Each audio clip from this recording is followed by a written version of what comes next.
Hello everybody, I know it's windy, you probably can't hear me. I wanted to come out and fix something that I've been saying all along. I've been saying it wrong. On the solar panel, I thought I had two,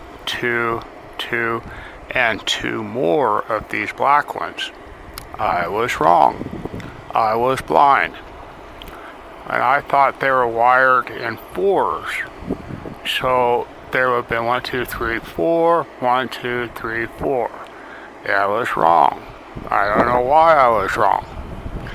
What I've got is they're wired in threes. So 1, 2, 3, 1, 2, 3. That's one set. Those are the high powered panels. These are the low powered panels. On the low powered panels, I thought again they were wired in fours. They're not. They're wired in twos. So 1, 2, 1, 2, 1, 2, and 1, 2. So I don't know what I was thinking, and I really don't know why I wired it that way. All of the descriptions that I'm reading, or all the schematics that I'm reading, say wire them all together. So you would have 1, 2, 3, 4, 5, 6 wired together in series. And then all of these would be wired together in series. Now, I don't know if that's right or not. I really don't. I would probably have to talk to a house builder or a solar panel installer to find out if that's right. But it's working the way it is. It's working quite well. The reason I don't think that would be right to wire them all together is because that's 10 gauge wire. That's not 8 gauge wire. That's 10 gauge wire between all of those. And I don't know that that would work. So let's go in here. It's hot.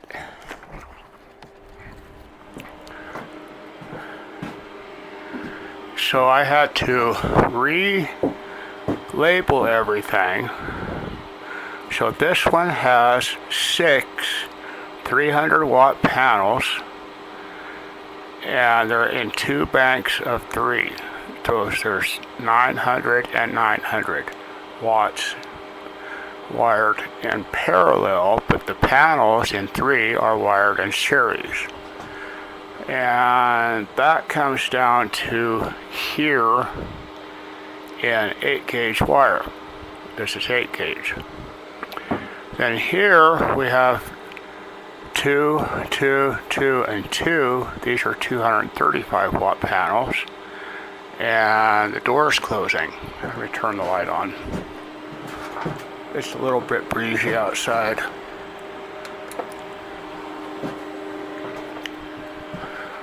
So these are wired 2, 2, 2, 2 in series, and 4 in parallel. And they come to this group on 10 gauge wire. It works. It's working good. I'm charging right now at 25 amps, or 1,491 watts. That's what it's charging at.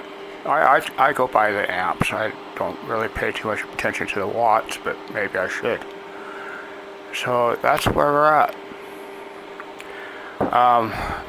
I did have to go in and do some changes with the computer and the programming of each of these. This is the MPT, EPF, or MPPT solar chargers.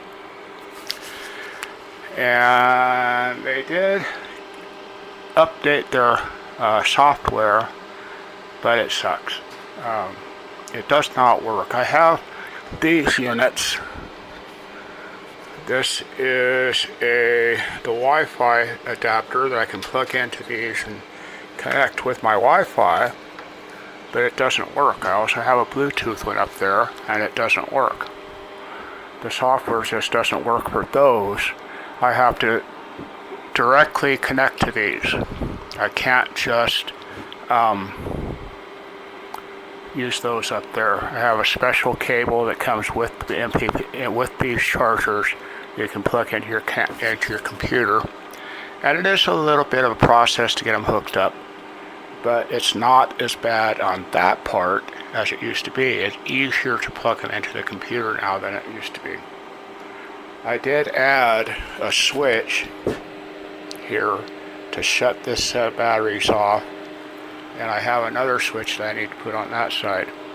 If I have to replace the batteries again, I'm going to get the L16, the next step up, which is a higher capacity battery than what these are right here. This is the 12 volt set right here, so this is my 12 volt system, and that's 48, and that's 48. At least for this set, I'm going to get the higher capacity. Nothing has changed as far as the east and west goes. That's on these two controllers right here. So that's where I'm at. I've seen this charge since I did the reprogramming here. I've seen this charge it up to about 65 amps. And that's actually higher than what it was.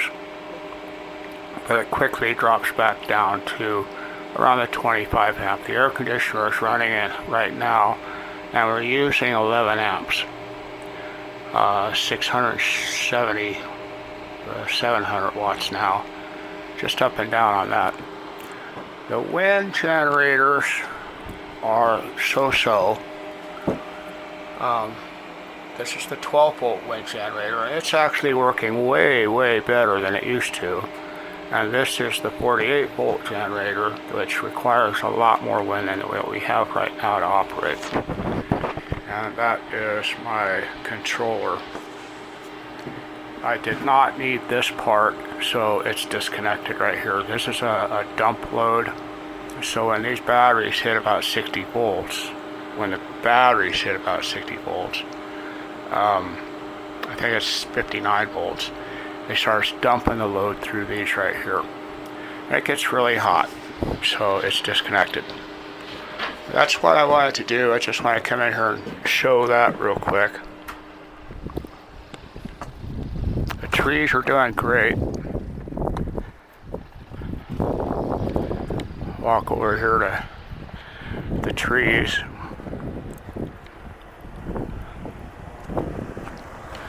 These are desert willows.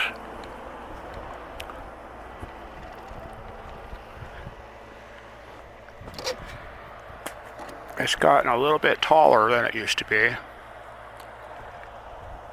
They're doing fantastic. These just don't require a lot of maintenance. Not at all. There's a seed pod on this one. That's wow. I'm really happy to see that.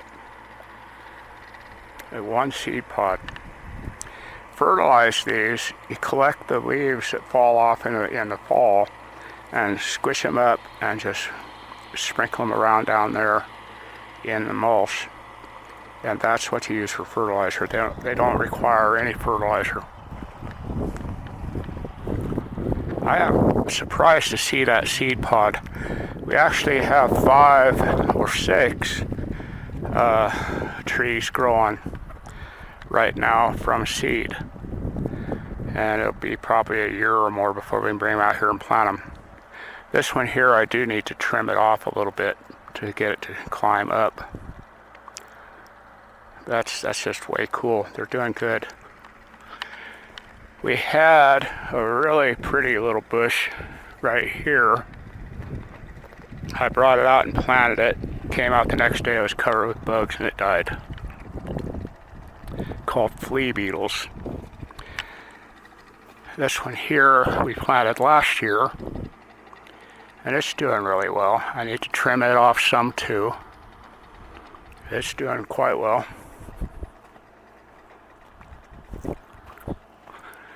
And here's the 4th one.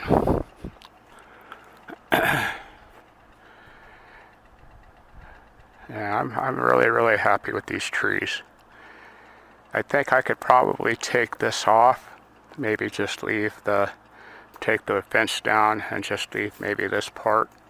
That way I could get in there and do some more trimming on all of them. Really happy with the trees. I built this little irrigation system for the really dry times, but I don't think I need it now. I'm not going to take it out, but they just don't require much maintenance at all, very little water. But these are store-bought, got them from Home Depot. And that one has a seed pod. That's just amazing. Very, very happy with these trees. When in Roswell the other day, we found a adult desert willow that had a bunch of seed pods on it, and I collected a bunch. We're gonna get some more of them growing, that's for sure. Anyhow, that's all I had for this video. I wanted to clarify my goof up there. And that really more for my understanding, because I'll probably forget it by tomorrow. Anyhow, y'all have fun out there. Short video. Hello everybody, I gotta go in here and turn on the light. I wanted to continue this video just a little bit. I'll turn on two lights, how's that? There's that one. And that one. I wanted to continue this video just a little bit. I was looking at some of my past videos, and they were okay. What I noticed was how much my voice has changed. I need to write something on here.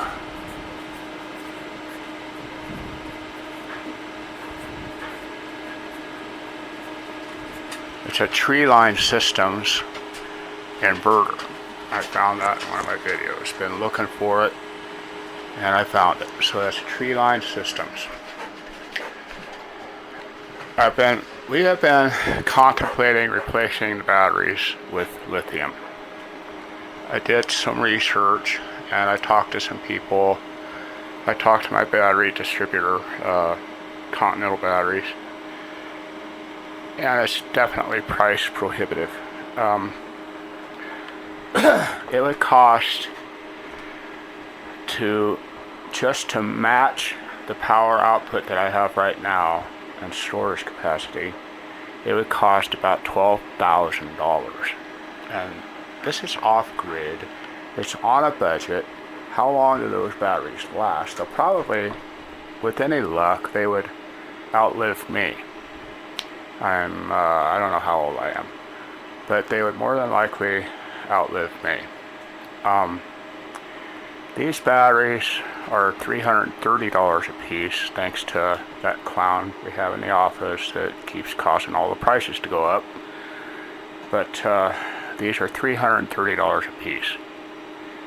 The larger version of the L16E, it's a more capacity version. It would be about, I think it's $360. There's $30 difference. And it has quite a bit more capacity. Elon Musk has a considerable amount of off-grid and solar equipment that you can purchase, but it's cost prohibitive. I mean, the Powerwall is ridiculously priced. I mean, it's really, really high priced. I love Musk, he's a great guy, but he should help us out a little bit more. There's a lot of people going off-grid. We've seen a number of houses out here where I live start popping up. I don't know if any of them have solar or not, but they're out here trying to get away from the cities. And I can't blame them a bit. They're getting dangerous in the cities. I absolutely dread driving through Denver. I mean, the drivers in Colorado are suicidal, and they don't care who they take with them. I had two incidences a couple weeks ago on my motorcycle, in 2 days, where I almost got hit. Got very close to being hit because the drivers up there just don't care. But enough of that. Yeah, Elon Musk has got, I believe he still has the shingles, the solar shingles. He has the Powerwall, and there's more. He's got solar panels, but they're expensive. They're just really, really expensive. So I'm still using the guy that I found on the street corner. I am going to put some more panels up out on the storage shed out there. We bought the mounts for it. Just have to get the panels. I'm waiting for my stocks to come up to where I can sell something and buy them. And that doesn't look real good right at the moment. We got to do some serious voting for some real people. But anyhow, that's where I'm at. There's a lot of other battery technology out there. There is the salt batteries, which I'm really interested in. But every time somebody comes out with one, that company just disappears. Every time. And it's greed. I'm sure they're getting bought out by lithium companies and oil companies and whatever else.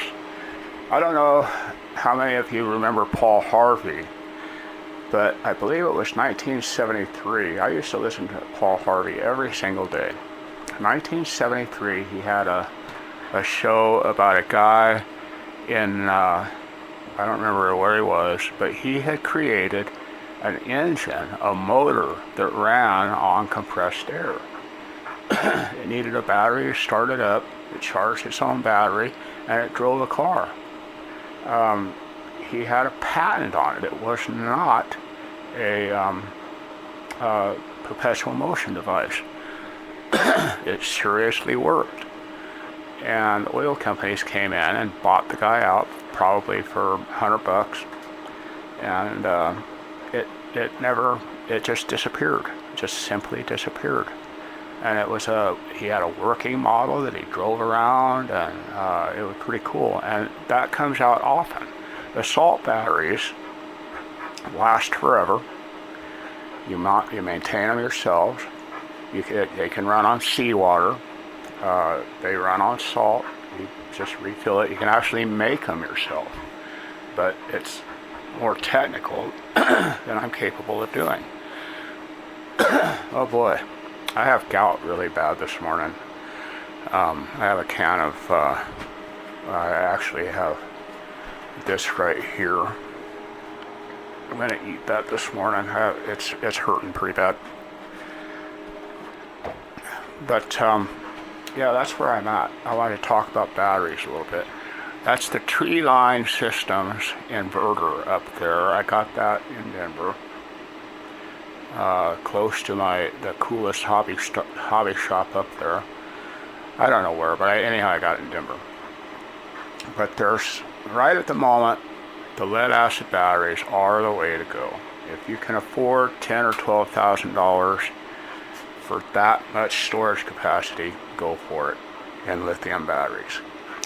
These ep-ever chargers will work with lithium batteries. You just have to download the software.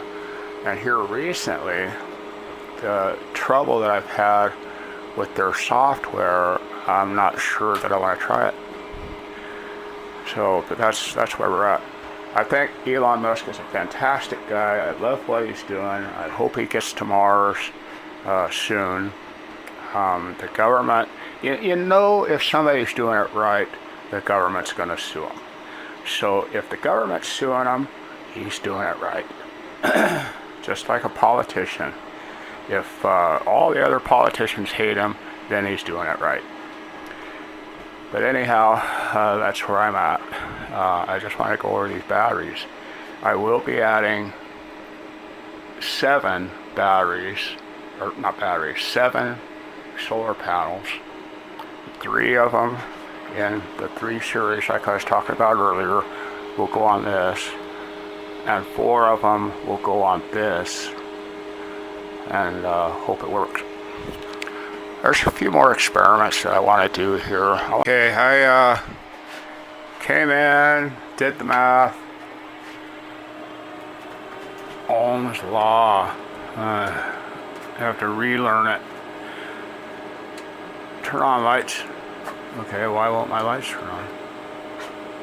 Oh, I see. I turned off the wrong switch. Okay. Gotta unplug this battery charger. I did the math, and the total of these two comes to, I forget, 3,680 watts. And that comes at 55, I think I did 55 volts. That would come to about 66 amps. And that is the maximum that I get registering here. That's the highest I believe that I've seen it, is 66 amps. So everything's working the way it's supposed to. If I add 3 more of these 300 watt and 4 more of these 235 watt, and I can't get either one even from my guy on the street corner, I'll have to go higher than 300 and higher than 235. So I'll probably just buy that'd be 7 of the same solar panel. I just don't know what wattage yet. So I'll end up maybe 80 amps total that I would get here. And it goes up and down quite a bit. At, I don't know, maybe I'll just watch and see a voltage comparison, but this averages about 55 amps during the day. Or I'm sorry, 55 volts. So that's what I'm going by on calculating the voltage, is this one here. Or, you know what I mean. Doing the math. There we go. When I'm doing the math, I use that voltage, whatever's on there. And that average is about 55. So, without further confusion, I will shut this video off and get it published. Please subscribe and get your friends to subscribe. I need subscribers, a whole bunch. I did find that some of my videos are monetized, but I'm not making anything. So we need to get more subscribers so that I start making something. Y'all have fun out there. I give up. I surrender. Good night all. Subscribe.